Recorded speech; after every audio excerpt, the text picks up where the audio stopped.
Hi guys, my name is Keon Carter and this is my children's literature website. So let's start with my essential question. How can I use children's literature to help students appreciate each other's cultural differences? And we'll be exploring this on my website. So here's a little bit about myself if you want to read that. And then I have this video from one of my favorite shows, and it really represents my personality and interests. This video is from one of my favorite shows, and it really explains the kind of teacher I hope to be. And in this video, you'll watch that there's a teacher who's giving a student basically a hard time, but they have that relationship, and the teacher knows he needs to push him hard and basically cut him down to build him up.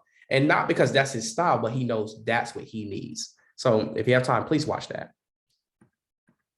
Here's my teaching philosophy. So I believe in the classroom should be an inclusive classroom environment where all students come to learn from me, I learn from you, and together we grow as individuals. For students to appreciate each other's cultural differences, first they must understand culture. This means that students must be educated because there is an experience, does not mean that their experience does not define the entire human experience.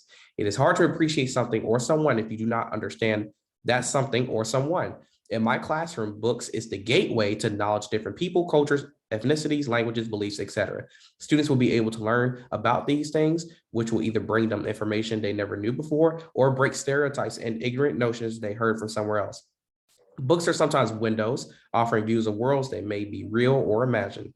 And this quote is from Bishop. I love this because I'm excited to provide these windows to students so that they can relate and be educated by it. This is how my students will begin to appreciate each other's cultural differences because they must be educated on it, then understand it, and then finally they will form a new appreciation and opinion of it. So the danger of a single story, this is the video I included down here, and it educates you on literature and how it's dangerous to only have a single story in literature. I highly recommend you watch this. This website talks about cultural differences and why they're important. You can look at this right here on my website, and I have a little image down here.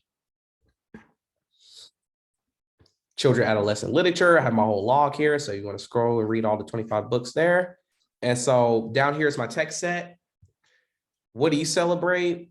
This is a great book about learning about cultures. I Am Enough. This book is great because it talks about how even though just because you don't understand something doesn't mean you treat someone a different way. Being different teaches students about appreciating different cultures, different people, because difference is beauty. Tell Me Who You Are. This book is a wake-up call to students who don't recognize what they're doing. And now that they recognize what they're doing, they will be able to do something different about it. So basically, now that you know better, do better. The Year We Learned to Fly. This is about mentally persevering, even though people don't accept you, because that's why I believe in my text that we have to offer the opposition. What if people still don't accept you? You got to have the mindset. And that's what this book is about. Same, but different. Basically, this book is about two students from two different worlds, but they ended up still appreciating each other's cultural differences and remaining friends. The world needs more purple people.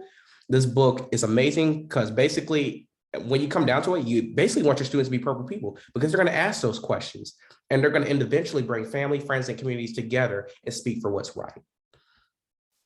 Our class is family, and this book, it teaches the lesson that a class should be a family. It should be a safe space where students are okay to make mistakes. It's important to make friends, and it's important to have student-teacher relationships. Change starts with us. It is through planting trees that change can begin. So basically, in this book, I'm having students say, hey, it's important that we recognize in ourselves what needs to be changed. And then as a class, we can begin to plant seeds and start appreciating other individuals' cultures. And eyes that kiss in the corners. So this book tells a story about a girl who's learning to appreciate her Asian-shaped eyes.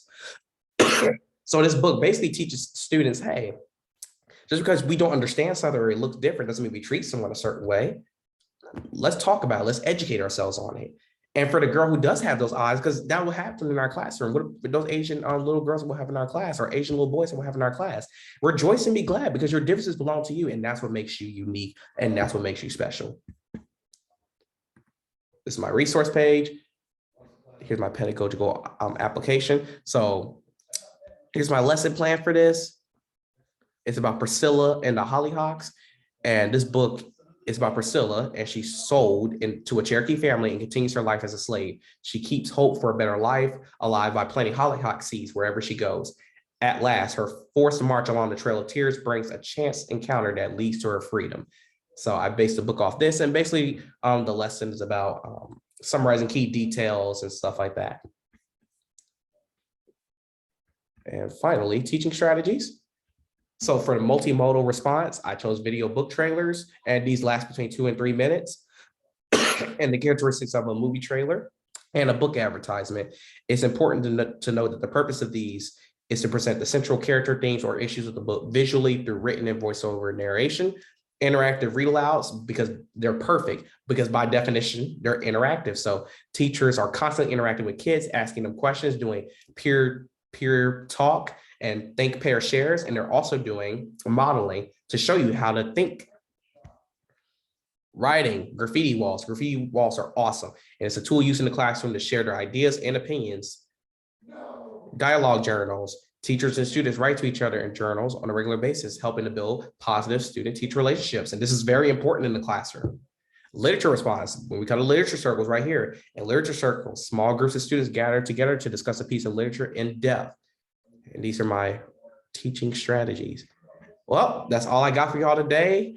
I hope you enjoyed. Have a great summer and go Tigers. Bye.